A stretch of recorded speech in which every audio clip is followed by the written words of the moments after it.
If you're in a business and you're like, here I am, and you set a gnarly goal, well, that's going to need stair steps to get there. And the way you start thinking about what would it take, and then this system helps you achieve it with a higher degree of probability than not. Welcome to another episode of AlephVenturesTV. This is the first episode of 2025. Very exciting. And today, of course, the person I want to start the year off with is Mr. Micah Stelter. No stranger to the show. Welcome back, Micah. I am so excited to be here in 2025. I'm excited to have you.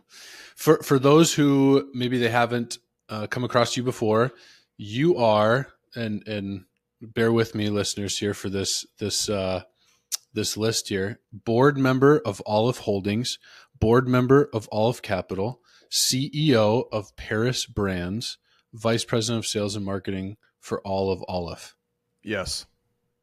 So those are a lot of things, and that actually dovetails into what I wanted to have you on to talk about, particularly in the first episode of 2025, and we'll get into that. So let me jump in and kind of introduce this topic. So it's the beginning of the year, and it's kind of a cliche. We are all, all the newsletters that we might be signed up for, all of the YouTube channels and podcasts that we're subscribed to, a lot of it has to do with the excitement and energy of the beginning of the year. We're setting goals and aspirations and dreams for the beginning of the year. But I want to read something from a super helpful book that I highly recommend. It's called The Motivation Myth by Jeff Hayden.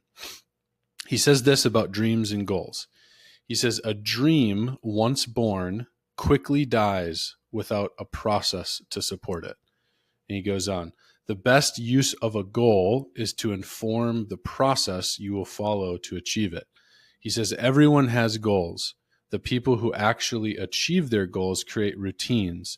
They build systems. They consistently take the steps that, in time, will ensure they reach their ultimate goal. They don't wish, they don't hope. They just do what their plan says consistently and without fail.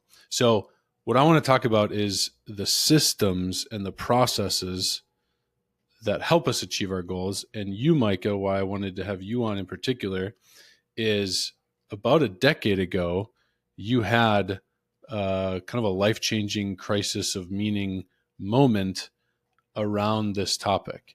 And your life is very different today than it was then. And I want to talk to you a little bit about that journey and about the processes that you've implemented to see that change. So let's jump us right in, bring us back. What am I talking about? What's this kind of crisis of meaning event that you had a decade ago? Yeah. So let's go further back to kind of frame in what happened in 2015. I grew up homeschooled. I didn't do traditional education. I had one brother. My upbringing was a lot of fun, but I wasn't necessarily in the rat race of academia per se. Traditionally, I just kind of did, beat to my own drum, basically.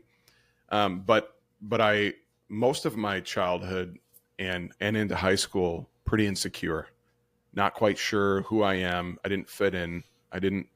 I wasn't clear and driven. I didn't have all these wild business ideas when I was young.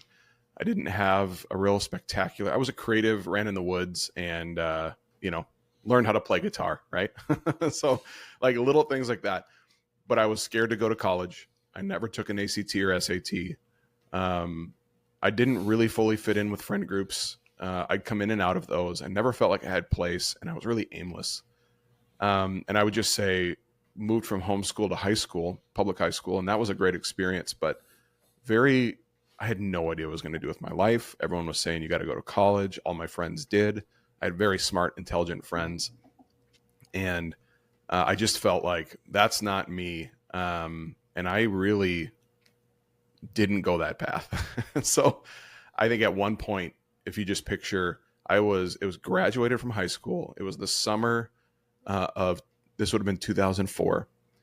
And I am taking a can of salsa and pouring it over a cream cheese brick, sticking chips in it, eating them, and playing Grand Theft Auto on the futon in my parents' basement. And I had long hair and I was overweight and just felt like, ugh. So that was kind of like not in a spectacular moment. My parents were pretty like, what is going to go on with this kid? I had no idea where I was going to go. I did decide to move to New Zealand and live there for 6 months, which was kind of this early start to, oh, maybe I can do that's some direction. I went there just kind of on a chance, had an experience, met a lot of people, got myself into some shape, worked hard. And that was like a little trigger moment in life. I ended up going to college when I got back, and I built some great connections and really got pushed and challenged through that 4 years, where I learned it was the basic underpinning of learning how to sacrifice for something you really want.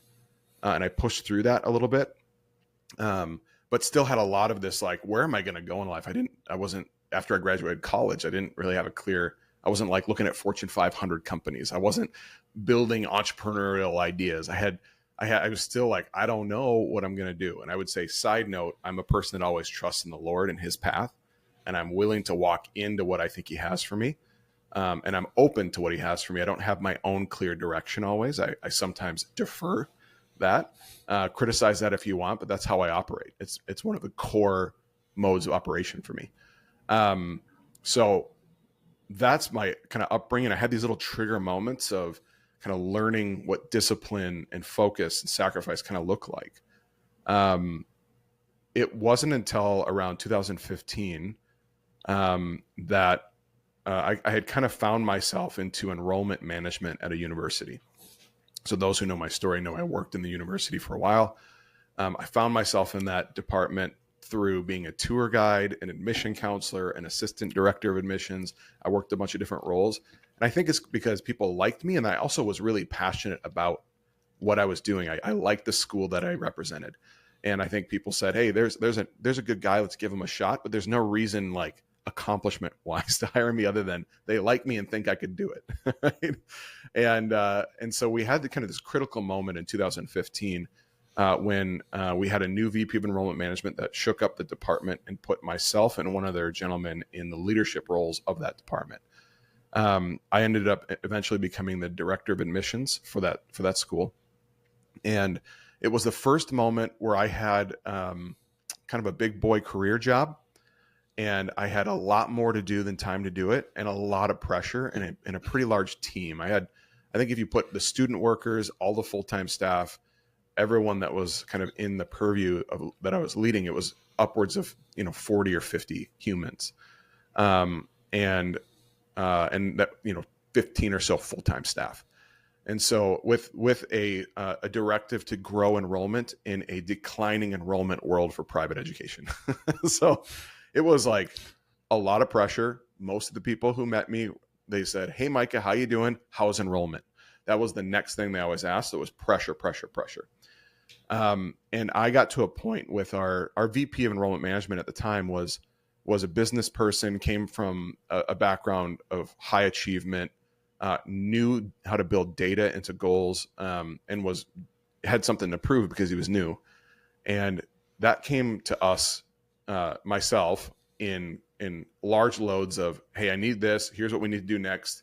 It was both culture changing from what the department had been, but also urgency and a lot of volume to try and get us on track to where we need to go.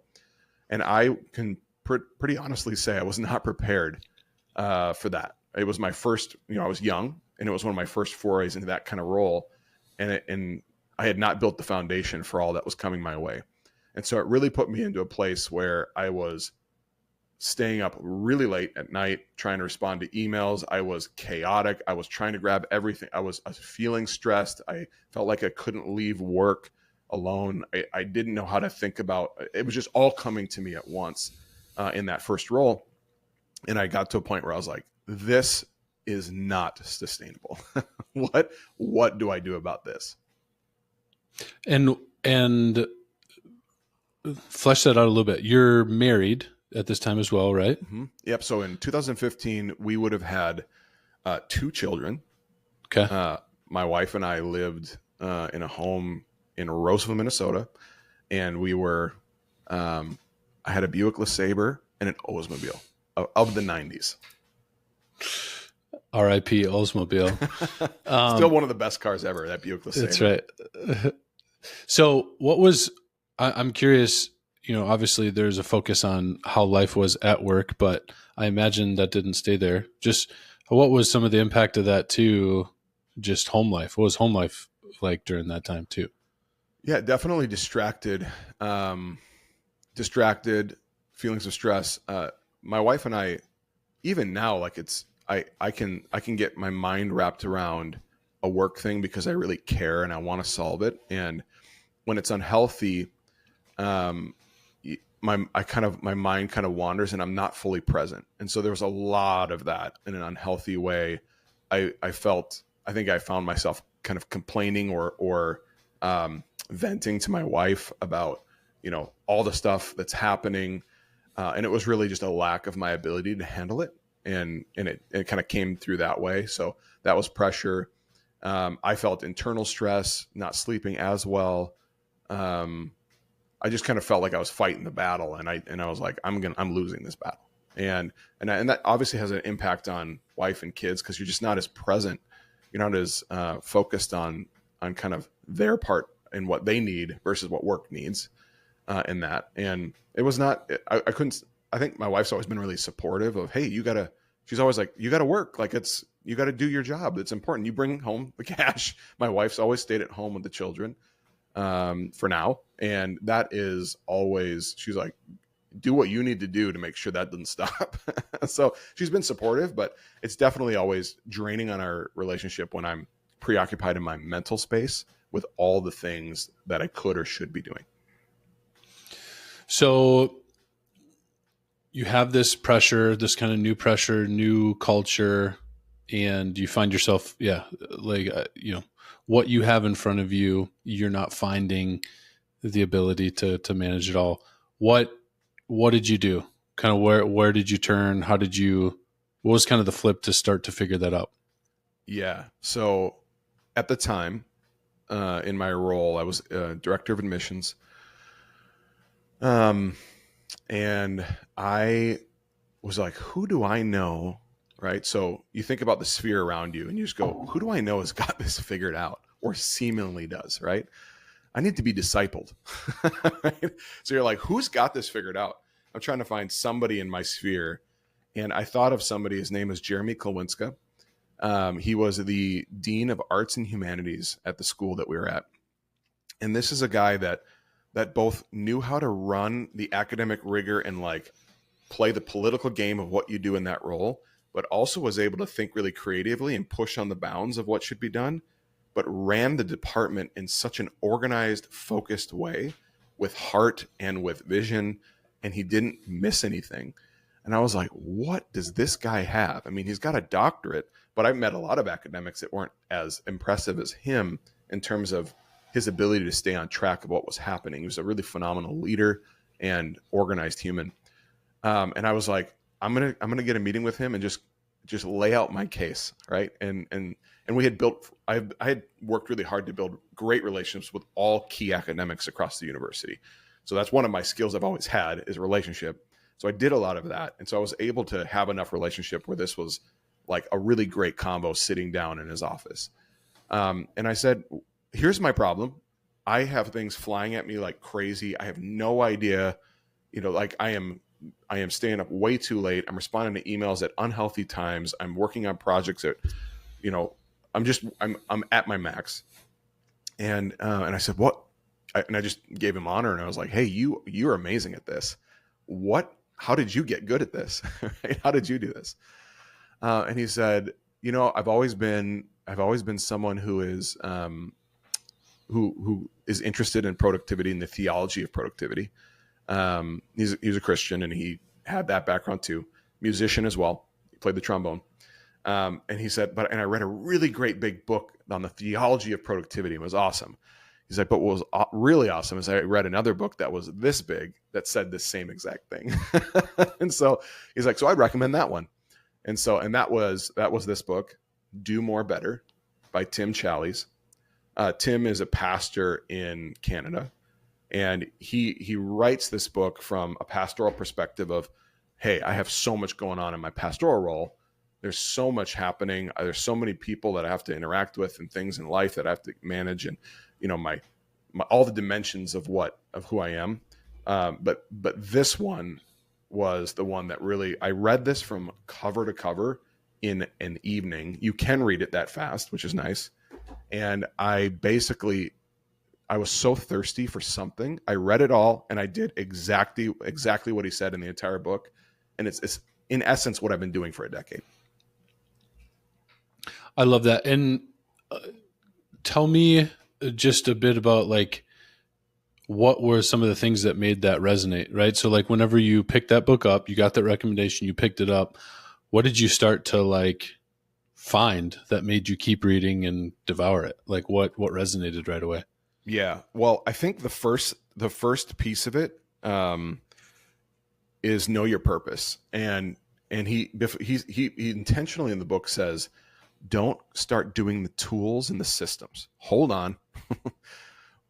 What are you here for? And one of the core concepts of this book is you are a created thing with a purpose. You have intention and you have a purpose. So what is that unique purpose? And that's kind of what separates this from maybe other forms of thinking, which is we're just kind of here. We just kind of became, and we're just going to die. We are going to die and we are just here. Those things are true, but we have created purpose. And so the fundamental of this book is, well, what are you created to do? Let's get in tune with that. And so you start with what's called a productivity worksheet, and you start to think about the spheres of your life. What are the the top 4 to 5 umbrella items that you are about, that you are you need to steward in your life? And he basically says personal and family for sure have to be on that list. And then you get to pick the other, 2 to 3 or 4 after that. But personal being yourself and your own personal life and physical body and mindset, and then your family. So you have to, it's an age old thing, but you have to put the oxygen mask on yourself to be able to save others. And it is that piece of health for yourself, which really resonated for me when I first got this book, because I needed that. It's like, okay, what do I got to do here? And then you create some mission statements for each of those spheres, and then you create some key tasks under each of those spheres. That becomes the basis of how you organize all of the tools. So the tools now have meaning, where you organize the tools in the same way you're organizing what kind of things do I need to be about in life and want to work and put time and task toward. So you see it not as just, these are my work tasks. You see it as, these are my personal, family, work, side project, whatever tasks and items to put time and energy towards. I love that. And I would say, just to chime in from my own experience, I think that purpose piece is so important. Another book that I would highly recommend is a book called 4,000 Weeks by Oliver Burkeman. And he basically, if you live to 80 years, what that equates to is about 4,000 weeks. A third of those you're going to be asleep. So he just kind of talks about how some of the kind of lie, not necessarily lie, but one of the things that productivity, or this topic of being productive, can deceive us on is it kind of assumes an infinite amount of time. So if it's the goal of productivity is just to do more, but the reality is we don't have infinite time. We have actually a number of weeks. So he talks about in that book just the importance of deciding, what am I going to use the limited time that I have for? Mm-hmm. And so that purpose, what am I deciding the purpose, this purpose is? So I would and it totally changes the frame of, what am I giving my time to, and how am I going to go about it? We talk a ton about money budgets all the time, but here's the deal. I can lose and make money infinitely. I do not have infinite time. And I think it's one of the biggest overlooked items of somebody's life is, where are those time units going? You can overwhelm yourself with all the amount of time, but you don't know if you're tripping and dead tomorrow or if you've got another 60 years, right? You really don't. Totally. But like, we have so many resources on budgeting financials. Time budgets and how you put your time to work is vastly more important. I love that. I love that. So it starts with that purpose. And that resonated. What else did you kind of get into it and like find useful? Yeah, so you start with that productivity worksheet, and it's a bummer for people that are like, just give me the deal. Like, they want the tool and they want to start figuring it out. And I think just a careful thought is, you always want to build kind of the philosophical and the organizational principle around a system before you get into it, because you can get into tools and tools can do everything for you. This is the biggest issue people run into in software change. I've gone through multiple software implementations, and people think the tool will just act the way they want it to, and it doesn't. It acts however whoever designed it did, but it doesn't act the way you want it to. You must always first start with your focus, what you need to achieve, and why, and then find the tool sets to make that work. It's very important to do that. If you just jump into a tool, you're going to use that tool somewhat incorrectly or not fully to maximize the objective you have. So to have a plan and to see something of like, okay, here's the basic direction, makes tools and software all so much more effective, because now you actually have a philosophy and an end game that you're using these tools to achieve, and they become way more powerful. So the productivity worksheet is meant to be that first founding way to think through your sphere of life, how to organize your life, what that should look like. You then take that into kind of 3 practical realms. So the first one is daily task management, right? So you need a tool and you need to do daily task management. Then you need to do event management. Event management is the next piece. And then it's information management. So there's these 3 buckets that he talks about. And what's kind of nice is tools. There's lots of tools to handle each of those ideas. But task management is daily, weekly, monthly. But you look at it every day, and it's an app that's just for tasks. Your calendar does not manage your tasks. It manages your time and where you are and what you're doing with that time. You do not put your tasks in your calendar. Your tasks live in an app for task management. You put the time to work on those tasks in your calendar, if that makes sense. The task also has to have priority and deadline and date and context that way. In your event management, that is I look at a lot of calendars all the time, and there's a lot of white space in calendars, tons of white space. I hate white space in my calendar. I like to fill it. If I'm in my office looking at puppies, that is on my calendar, right? And I might call it development. If I'm having a happy hour, it's happy hour network time. You know what I mean? I am planning my time out, and I want to look back every week, and I want to see, where did I put my time, why, and what was I doing? I want to understand that because I can quantify it now. If I have a group of tasks, I might have an hour task called priorities. And then I'm going to go to my task management software, and I'm going to look at my priorities. I don't always have to have it be specific to a project, but there are times where I'm working on the 2025 budget, and that is a block of time, and that is what I'm doing with that time. It's my biggest priority. So you must be able to plan the time. If you have lots of goals and you're like, I can't wait to do them, if you don't have the when and where you're going to do those goals, it ain't going to happen. It's just not going to happen. So that's a really important thing, to use calendar management, to use it, but also make sure you're not putting other things in your calendar that aren't for your calendar. Like, your calendar isn't for email, and it's not for tasks. It's for where you are and what you're doing at any given time, and then how to plan it. You plan it that way too. So there's that. Then information management, he goes in and it describes it. This is the second brain, right? You have your brain, but your brain does not need to hold all the volumes of information you need a second brain. And you can use things like Drive to hold Google Docs, things like that. My second brain is just Apple Notes. I've worked through. You can tell me if you want to dive tools yet, but I got a lot of tool recommendations, and I can tell you the progress of tools. But the concept is you need a place to put what's in your mind. So I need to categorize this note. What did I need to remember about that? Is it a website? Is it an article? What's really powerful is not holding it here, but holding it there. And if you need to go back to your reference of your second brain, you can find it because you're organizing it in line with your productivity worksheet. So every place has, he says the organizational principle of everything has a home and like goes with like. So you organize all your notes, your tasks, your calendar similarly as much as you can so that you have this mode and system of clarity everywhere you go, where it's not sporadic and it's not in a post-it note over here and it's not in something here. There's folders that organize yourself relative to those same areas. So you can quickly get to your reference. It's like organizing in a reference library. It's like it'd be really hard to find a book if we didn't have a reference library to tell us where that goes, and a principle for organization. Same idea. I love that. And I hope too, folks listening, if going back to earlier, the introduction to the book as like a theology on to-dos, I've read it too.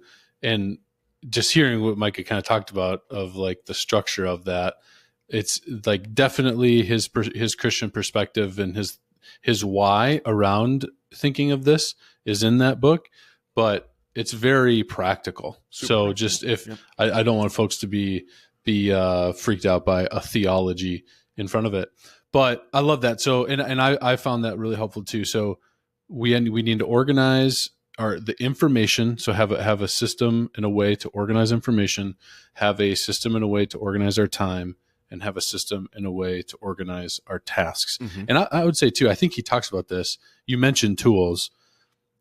This is somewhat agnostic to tools, right? So you could manage your information however you want. You could manage your time however you want, your tasks however you want. He gives recommendations.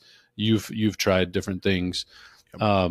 But I think that's something too that also makes it powerful in talking to you about this and reading the book is this is more of a framework than it is a SOP, so to speak. Mm-hmm. Would you agree with that? Yeah, the SOP is like the what to have, like what is the philosophy of how you have to have your life organized. The execution, you could literally do this on Post-it notes and legal pad if you wanted to and go old school. But you can also have this all be in the cloud as well, right? Yeah. It works in both scenarios. And there's going to be lots of debates of tools, and honestly, tools get better and change over time. Totally. So the philosophy of what you're trying to do is the most important thing. And then you can switch out tools and do whatever you want based on tools get better all the time. Yeah. AI was not around. ChatGPT was not around whenever he wrote this book, mm-hmm. but I don't think that ChatGPT changes some of these. Mm-hmm. So maybe I'd love to hear you talk about, like you said, there's lots of tools and different things that we could dive into. I'd be curious, maybe just to distill, like what did you find the like quickest, and like was there a part of the system that had an outsized impact for you?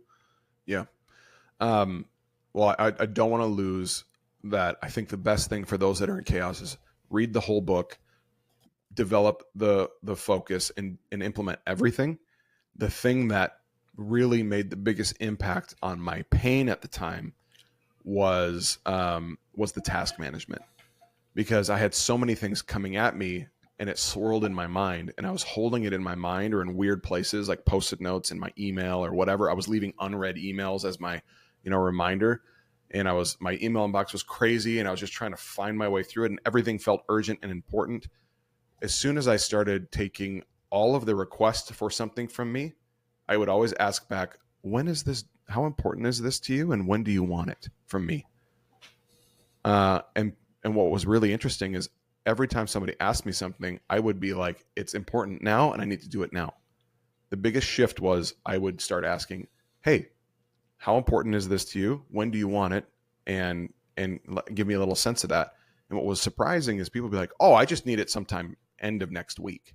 Oh, Okay, so I can put it there. Whereas some people would say, I need it like in 30 minutes. Okay, that's different. And then I need to decide, is it that important to me, or do I have to tell this person no? Right? And that is a really important thing to learn. To be able to stay sane and be highly productive, you have to push back on the world telling you what they need from you and ask them to define what's important. What's very interesting, there's quite a few tasks that I've put on here that in my system that just never really happen, and I kind of realize they're not that big of a priority. If I ask somebody what's important to them and they have to try and think about it, sometimes they're like, you know what, I'll just do it, which is kind of wild. A lot of people find themselves in a reporting relationship where people just delegate, and just throw things at them. And they're just like, here's more stuff, but they don't think about what's important and why they should do it or not. So if you are strong enough to come back at that and say, and I think for business owners who would listen to this, it's also your teams, right? If you come back and go, wait, when do you really need this? When do you need it by? Or to also, as an individual, understand that dynamic so you are being more clear with your reports, it's really valuable. But you can then put the correct, because you have to have a due date and a priority in your task management. So when I started doing that, what happened is it took all these things that were all now, and it actually started spreading them out. And then honestly, I would put a task that somebody wanted next Friday. And then by next Wednesday, the task, they were like, I already solved it a different way. I don't need it from you anymore, or it changed. And so had I done it right away, it would have been wasted work. That's just the nature of humanity at work, is like, we're all like, bah! And if you are strong enough to kind of push back on that and go, wait, let me make sure this all makes sense and let me organize it. I'm very willing, but I want to do it in the right place based on what your priority is. And I can disagree if I think your priority is too urgent for me. Those are really great, healthy tasks. And that is what brought me the most out of chaos, because it got out of my mind. It got into my system. I always knew it was there. And then I could manage my task list and I could get clarity on my path of, okay, it is 8 a.m. I can see what I need to do. I put some more things in there, and I know I have to be done with all of these by the end of the day. I just had a path of what was important and when to work on it. And then when new things came in, I could look at my list and I would say, all right, so I have these 5 things on my list. Do you want me to put this in front of those or put them back? And then my boss would be like, oh, yeah, those 2 things, let's not do that. Let's do this one instead. Great. So I'd push those back and I'd pull that one up. And it helped a ton to organize what I could actually achieve. And I became so much more effective, so much more clear. And nobody could beat me at my ability to get what I needed done and know where I was going. Whereas most of the people around me started flailing once I implemented this. So task management, priority management in the task management, and the due dates and managing your life around that helped the most. I'd be curious, so what the transition over time, because like I mentioned, this was 2015. How has the impact of that, or how have you adapted that task management as you've moved from a place where you are primarily an employee wearing employee hat to wearing more of an owner hat? And I think sometimes business owners, it's kind of like they don't answer to somebody, or there's kind of these times where, gosh, what should I do? So I'm curious how this adapts whenever there's not necessarily somebody directing you and giving you the tasks, but rather the funnel kind of starts with you. Mm-hmm. Yep. Over time. So a couple thoughts on this one. In that time, I needed my task management and I needed to follow it religiously every single day. And there was so much coming at me. I think this is true in the corporate world and institutional world. So much is just coming at you from all these different people that want things from you. And to be good in those roles, you need to like do those things, right? So you have to organize them. To be really good at it, you have to organize them as they come in. The biggest change is when you're in a leadership role and you do answer to people, but the what they need is a little bit more longer term. Like shareholders need a couple reports in a year on how we're doing overall, right? There's so many tasks and things to do to get on track by week, by month, by quarter to get those results. that you know that you want the shareholders to have X. So you have to do all these other things. And so you're building the roadmap to that. And then that becomes the tasks that drive the rest of the team and yourself. And you're working in the things that are the highest impact to the shareholder value. That is a core thing within an owner framework. So if you're an owner and you don't have a board and shareholders and it's just you, well, you should have the shareholder conversation with yourself. It's important. Like, as a shareholder, where do I want this business? Okay, now as the visionary CEO, integrator, and VP of sales and everything, what do I want those roles to do? You can have that conversation with yourself and organize it in that way. It's the best way if you want to scale and grow outside of yourself to build something that's sustainable, that somebody could step in and start doing those things. So it's changed a little bit in that way. I would also say something that's changed with just, I think that there's a pattern and a rhythm of a beginner needs to follow the system verbatim. I always said you need to create a system and then force yourself to become a slave to that system. You do not get to live in a mindset outside of that system. You do not get to hack the system. You must submit to the system that you've created. It's very important, and it's one of the best core fundamental philosophical items for a lot of personal growth in overcoming. I would say is you submit yourself to the rule of law. And what's fun about a system like this is you create it and then submit yourself to it, and you don't allow yourself to get outside of that. You force yourself to push through it. In time, beginners need to follow verbatim the exact system. In time, you build a habit and an instinct that doesn't necessarily need the rigor of every task goes in. You literally just operate in that format. And if you start, so you can kind of ease up on like the level of direct inputs, but you don't when you're a beginner. You get really dialed in. But after a decade, I can tell you, I don't always need my task management. It's like when we learned the sales model in Paris painting. At one point, you need the word tracks verbatim, and now you just know it. You don't always need the exact system, but sometimes you need it for certain times, right? It's very similar to that. Advanced humans have an instinct built, and they kind of know where they're at on it, and they don't have the same problems they had when they were a beginner because they're already managing it subtly through their normal mode of operation, which is what I think you can say after a decade of doing this. I don't think you should think about that at all in your first few years if you're not doing this. You should follow a process and plan and submit yourself to it exactly. There's a little trick. There's two phrases I use. Are you grabbing the bull by the horns, or are you getting trampled by the bull? Those are the two frameworks that I use to understand how much I need to get back into my system or not. If you're getting trampled by the bull, you ramp all systems go back into daily task management. Information, like I always have information management. Task management doesn't have to be as dialed in when I'm like in my normal hum and rhythm, but there are moments where I feel trampled by the bull. It's like, like pinch season in November for me, which is close the business down and build the business plans, all of the results coming in at the end. All of that creates a dynamic of there's a lot to do in a short amount of time. I start to feel trampled. I get on my task management. I organize everything really clearly, very dialed in. I go through all my email. I put all the tasks in there. I prioritize everything, and I run that way for a season with just the system. So I stay on top, grabbing the bull by the horns versus trampled. There's many humans that I run into that are mostly living life trampled by the bull and just kind of living with that.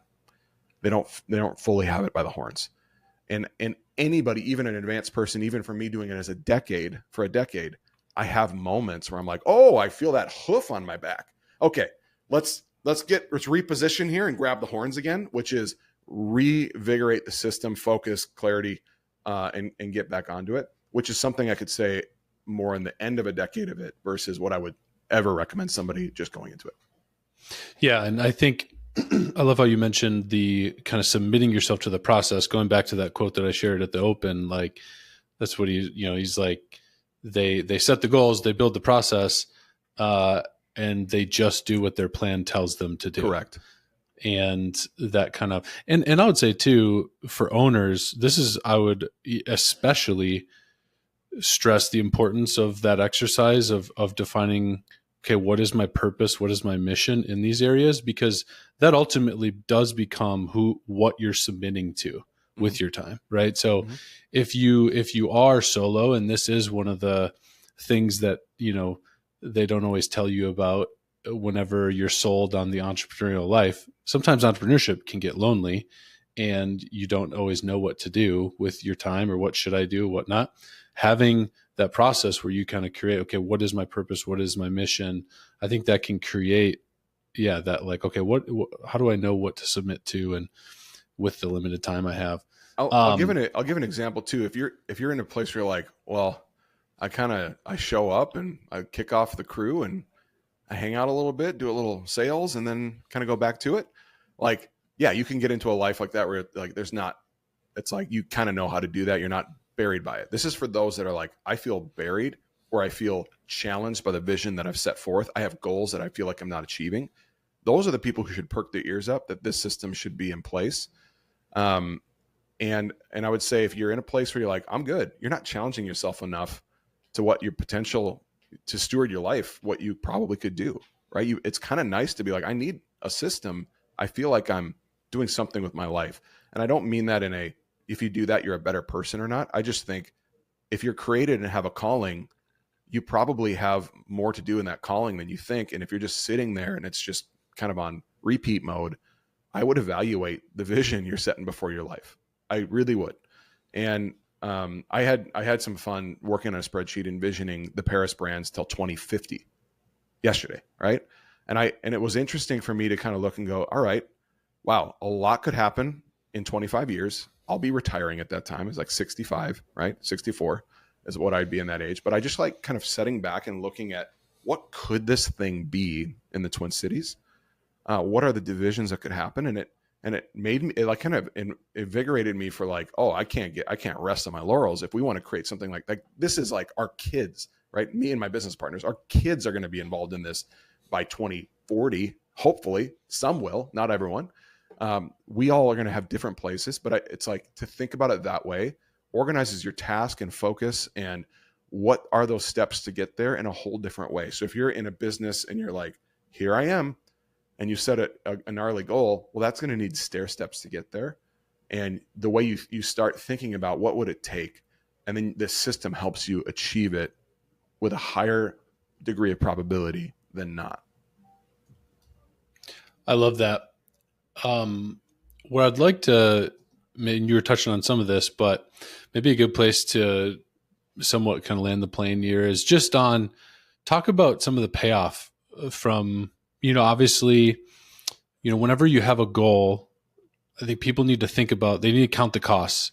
That's important to do, right? So if you want to set that goal, okay, what is that actually going to cost me? And the beautiful thing about this system is that's part of following the system is part of that cost.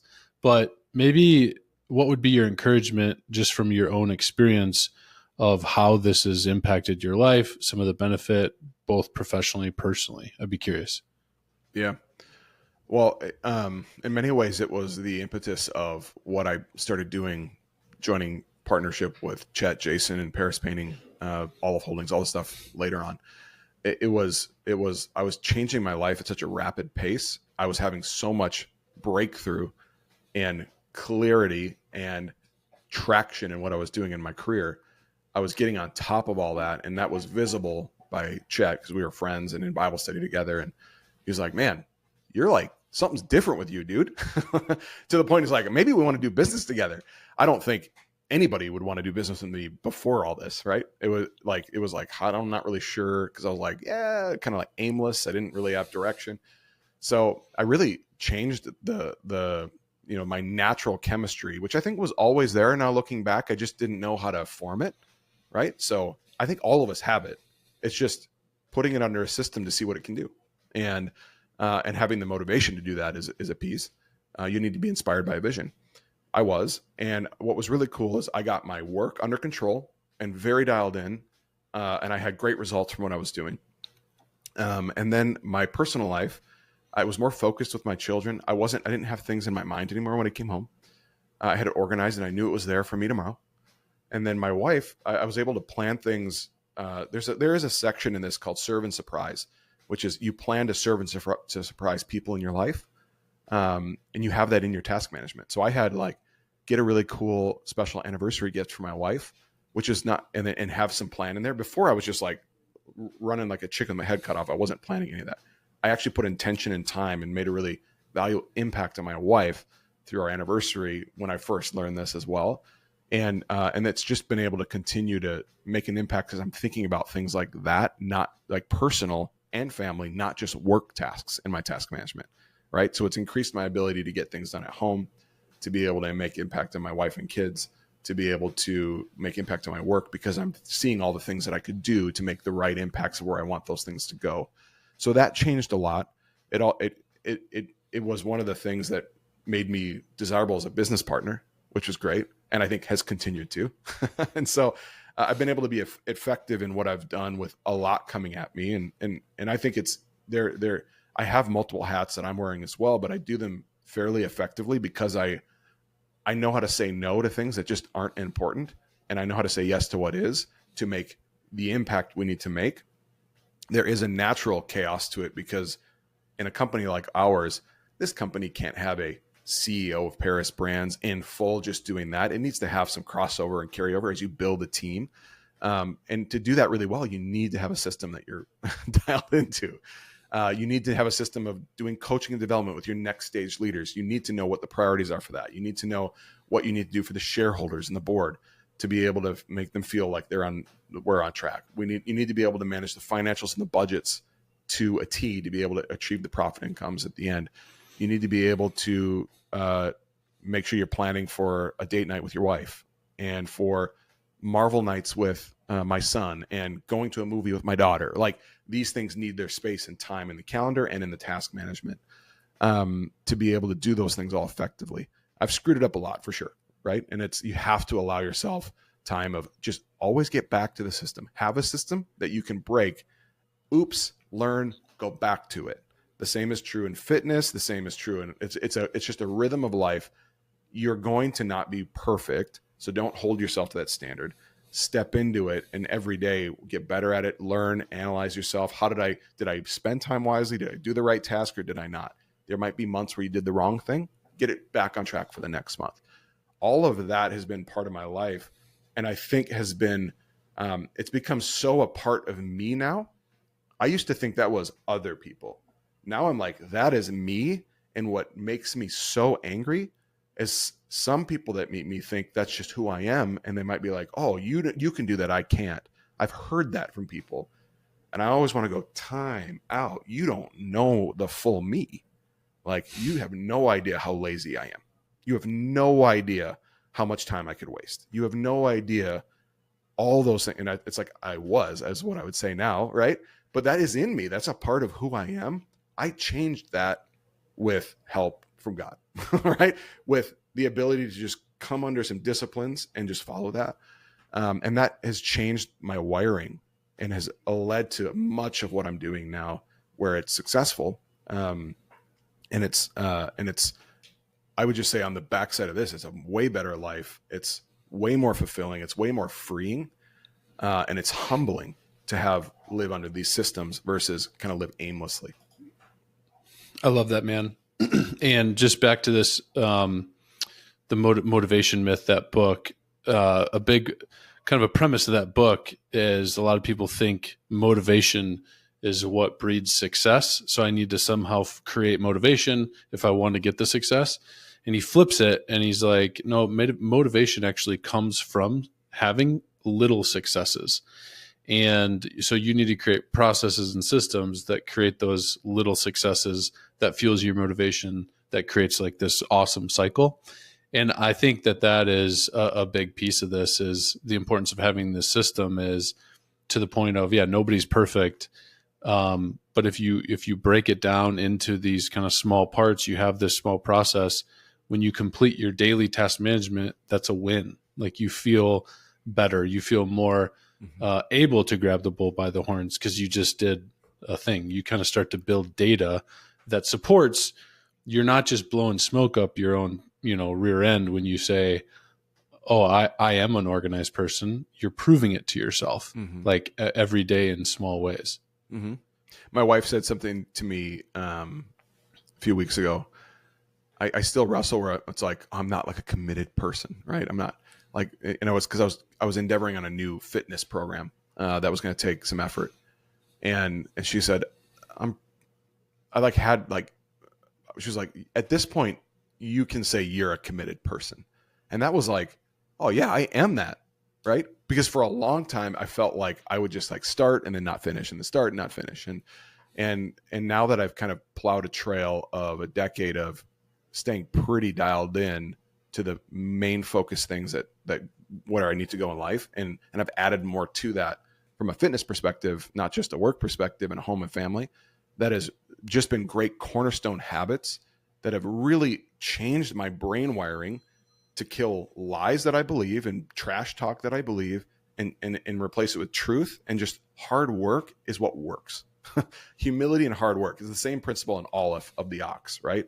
Which is you get into the field, you work hard side by side with people, you get in it and you do it, and that's where real change really happens. But it's humble. It's more humble. It's not straight delegation or just go figure that out or whatever. The hard work always wins, and I think the truth comes through is simple, right? So the simple habits, the simple focus is where you find true things, and that has been my experience. I love it, man. Well, I appreciate you coming on and sharing your experience. I know doing life with you the past several years, it's been a blessing to me to learn from you, observe you, be motivated by the process, and so appreciate you coming on and sharing. Let's grab that 2025 bull by the horns, baby. Let's do it. Awesome, man. All right. Until next time. Thanks, Hogan.